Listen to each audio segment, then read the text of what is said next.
World Underneath, Long Lost Treasures. Chapter 1. Submerged Rock. Raincoat is a little restless. He parks the car near an abandoned dock and gets out to open the trunk.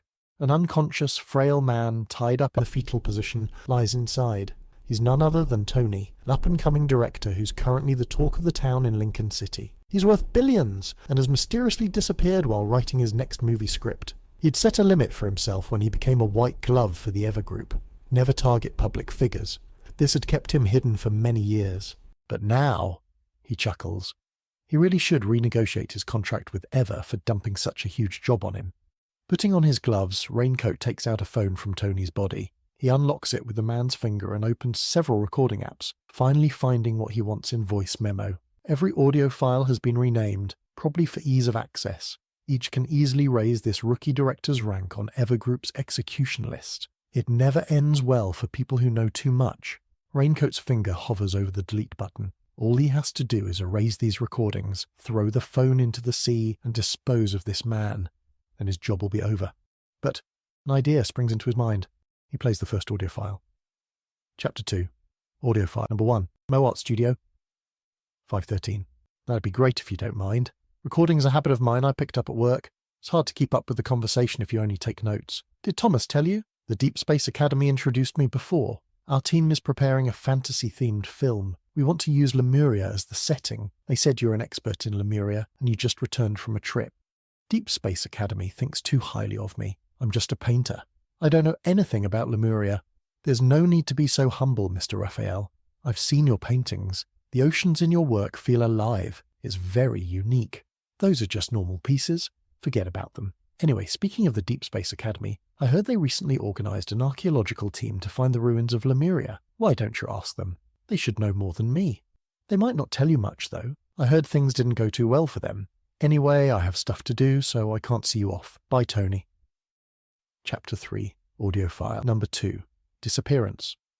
10:41. The archaeological team? Ah, you've got the wrong person, Director Tony. I'm just a handyman. I stayed on the ship and organised the relics during the exploration. I never dived. I really don't know the specifics, and I can only tell you what I saw. The day our ship arrived, on the 20th, I think, Miss Eleanor was the team leader. Her, Fred, Yennefer, and Professor Sean all went down in a submersible. We set up underwater archaeological bases before, the kind we can stay in for several days. Communication with the surface had always been fine. The plan was to finish and come back on the 4th. But you wouldn't have guessed what happened. The submersible didn't come back until the 11th. A whole week, you see. I wanted to know what happened, but the Deepspace Academy kept everything all hush-hush. Everyone thought that was the end of it. But the day after I heard, "Come closer, Tony. We've got to keep our voices down." I heard Miss Eleanor and Fred left the Deepspace Academy after an argument. They were both senior members, so them leaving caused quite a stir. And on the 3rd day, Yennefer disappeared too. Spooky, huh? It gets worse. That afternoon, when I was clearing up her camera, I found a deleted video clip. Privately altering archaeological records is against the rules, so I immediately tried to contact her, but I just couldn't reach her.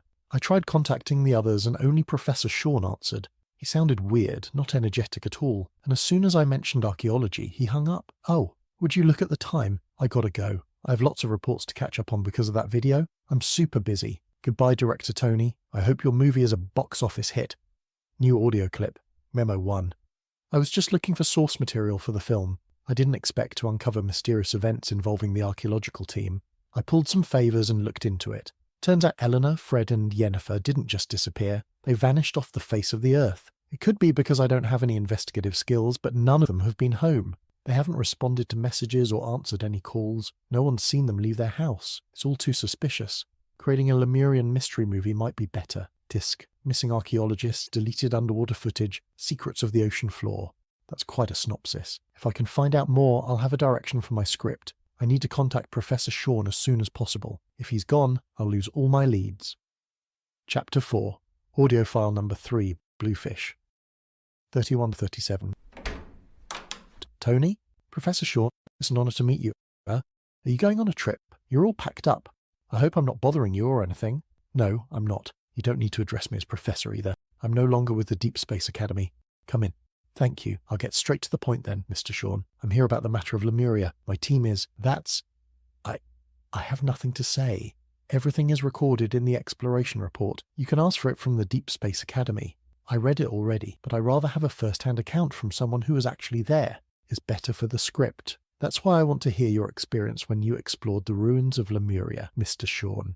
Is this a test to see if I'm lying or not? Ha ha! I'm a director, not a detective. I can't tell. This is all for the movie script. Even the greatest fairy tales need to be based on reality. Reality? Oh, my sense of reality has changed because of my time in Lemuria. How so? Some things. I didn't write in the report because no one would believe them. But if you're making a movie then, pretend everything I say is a story. Please, go on. On the 20th, the day the submersible went underwater, we found a whirlpool. Our navigation and communication equipment malfunctioned, and we lost our way as well as our courage. We struggled for a long time. We were about to give up when, out of nowhere, a school of bluefish appeared. It was a miracle. They must have been messengers from Lemuria that heard our desperation and came to our rescue. They guided us to the ruins. A school of bluefish led you to the ruins. It sounds unbelievable, doesn't it? Even though it happened, recalling it feels like a dream. But in that vast unnavigable ocean was everything beyond our current scientific understanding. Excuse me for asking this, but have you taken any medication recently, Mr. Sean? You. It's fine if you don't believe me, but please don't doubt what I've seen. No, I'm not. It's just, not everyone gets to witness miracles. It's better safe than sorry. Please continue. I'd love to hear more about the bluefish. The life there is sentient. Those bluefish accompanied us throughout our trip. They were our guides, beacons, companions, and emotional support. Even now, when I close my eyes, I can still see them. Is it possible that these fish are some sort of Lemurian machines, like specifically designed for leading the way or for some other purpose? No, absolutely not. They were real fish with their own thoughts and feelings, not machines. Fish have feelings? Why would you think that, Mr. Sean? I'm just speculating. There's no particular reason. Okay, let's move on. Could you describe in detail what happened after you entered the ruins? I don't really remember what happened after that. All I can say is, we saw someone in Lemuria. As in another member of the archaeological team? No, but he was dressed just like us. You mean a fifth person appeared underwater? I'm not sure. I don't know. Anyway, I can't say any more. You should go. Mr. Sean, I'm sorry for barging in today. Before I go, though, I have one last question. According to the ship's report, they never lost communication with you. If your communicators were malfunctioning from the start, then who were they getting signals from? New audio clip, Memo 2. The School of Bluefish makes for a nice visual reference. Professor Sean's account does seem genuine. I don't think he was lying. But who is this fifth person he mentioned? And what does he mean by dressed like us? This is strange. 3 of them are missing and the remaining one is packing his bags and leaving. Something must have happened. At least the video is close to being restored. Hopefully, I can get more from that.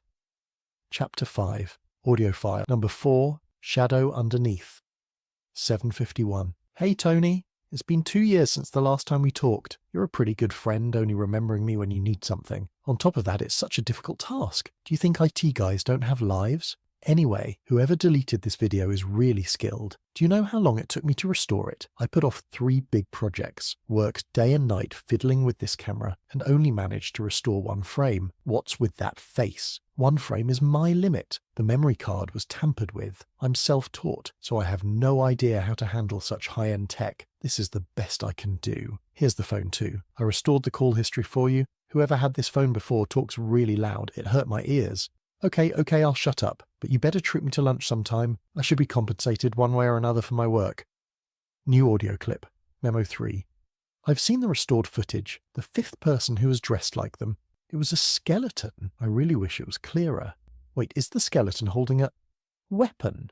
It looks like a protocol weapon. What's going on? Protocol weapons were only invented in the last decade or so. How could this one have appeared in the ruins of Lemurian? Is it possible the underwater city didn't sink naturally? This is fantastic news. No wonder the video was deleted. Right, there's Fred's phone. Chapter 6. Audio file. Number 5. Conflict. Frederick to Eleanor. 9:18. Hello? Why aren't you answering your phone, Eleanor? I don't care what you're up to. I'm definitely leaving. Nothing ever goes well when it comes to Lemuria. Of course, I have no shame. Those protocol weapons had nothing to do with us, but this matter implicates the Ever Group. Do you think we can handle them? And you felt it too. People have been stalking us ever since we left Lemuria. Sean and Yennefer are naive to think it's Lemuria's god, but you don't seriously believe such nonsense, do you? I'm telling you, someone's spying on us. The video has been deleted. We left the Deepspace Academy and we've been hiding every day since. We've gone to such great lengths to avoid being captured, so why can't you change your mind? Eleanor, you're endangering our lives if you keep looking into Lemuria. Sure, you can say you did everything and none of us were involved, but would the people from Ever believe you? Don't be an idiot. If you still have a brain, then leave the Deepspace Academy like the rest of us. Forget about everything related to Lemuria. New audio clip. Noah 4. Fred thinks Ever were the ones stalking them in the ocean? That's impossible. Why would Ever need to tail them? It's the deep sea. It's pointless. And Fred clearly said he was going to leave, but now he's missing. Did he disappear on his own? Or did Ever... Ha! Law and Order is just a fool's dream. Tony, what a coincidence. Didn't expect to see you here. Do you want to talk about Lemuria? Who are you? The clip ends with a cacophony of noise. Then a notification pops up on the screen. End of recording. He had dug up the protocol weapon buried deep within the ruins. No wonder he got on Ever's execution list. Raincoat loosens his tie. Just as he's about to toss the phone back into the trunk, the flame materializes on his palm. The phone's shattered screen crackles in the firelight. Nice. I got both the person and evidence in one go. The voice is as silky as brocade. He turns around to see someone in a suit and leather shoes approaching him from the far end of the dock. No wonder you're still alive and working with Ever, despite uncovering so many secrets. The scent of the ocean brushes past him. Raincoat freezes, his mind racing. Behind him is the sea. While he's been looking at where the man is standing, could he have come from the sea? Are you Raphael? Putting two and two together, he makes an educated guess. You know this Tony guy is really unlucky to get on a hit list for a film. And you're right about how it's dangerous to know too much. Raphael sits down next to the trunk, sighing at the sight of the director being bound and gagged. He turns and glances at Raincoat's hands. The same goes for you. The more dirty work you do, the less you can hold on to these gloves, yeah? Raincoat understands. He knows a lot more about Ever than Tony. Who knows? He might be next. This mysterious artist who recently returned to the country has countless connections with Lemuria. His sudden appearance here isn't just to sigh and say hello. Thank you for the reminder, Mr. Raphael. Do you have any advice? Well, since you're just in this for the money, why don't you work for me and give yourself a way out? What do you want? Raphael looks out at the ocean, his gaze seemingly penetrating the depths of the water. Ever has an execution list. Those on it either die or disappear. I want a copy for it to be destroyed. Add a few more names to it. Raincoat waits for Raphael to make his request, but then he mentions a single name. A girl? If her name's on the list, then give everything about her to me. He's just a pawn. The complete list only exists in the hands of that person. Watching Raphael's confident demeanour, it's evident he knows the trading partner isn't Raincoat himself. After weighing his options for a moment, Raincoat feels like this is a good deal. After careful consideration, he handed an address to Raphael. Mr. Raphael, someone will be waiting for you here tomorrow night. Whether you can obtain the list depends on your negotiation skills. The nest? Raphael glanced at the address briefly before conjuring a flame in his palm and devouring it. The lights there are blinding. Doesn't the person behind you feel the same? Raincoat didn't respond and changed the topic. Is the girl on the list your enemy? I'm just an artist. I don't have enemies. She's my lover, you know. It's almost hard to believe his honesty, but Raincoat has no intention of delving into the artist's confusing life. You're more than just an artist, Mr. Raphael. By the way, did you know you're also on the list? You're ranked 6th. Raphael doesn't say anything about it. He just frowns, discontent. Seriously? Why do I have such a low rank? I thought I'd be first. At Raphael's nonchalant attitude, a curious inkling begins to form in Raincoat's mind. He thinks of the mysterious deaths, the rumoured sea monster murders that once shook other cities. Then he thinks of the many outsiders the Ever Group called research samples that he and other Raincoats had dealt with. After thinking for a few seconds, Raincoat calmly asks, Mr. Raphael, I presume you have your own list. What's my ranking? Raphael waves his hand. You won't make it onto my list for a while. Maybe one day, though. By the way, let the director go when he wakes up. It's better if you have less blood on your hands. Raincoat shrugs. Then here's to a successful partnership. Should we shake hands? I need my hand for painting, so no. Raphael shakes his head, stands up and walks away. After a few seconds, he stops as if he remembers something. He stares at the raincoat on Raincoat. This doesn't suit you. He waves and completely disappears from Raincoat's sight. Raincoat is silent for a long time, then he removes his wrists to put the hood on. I bought it yesterday.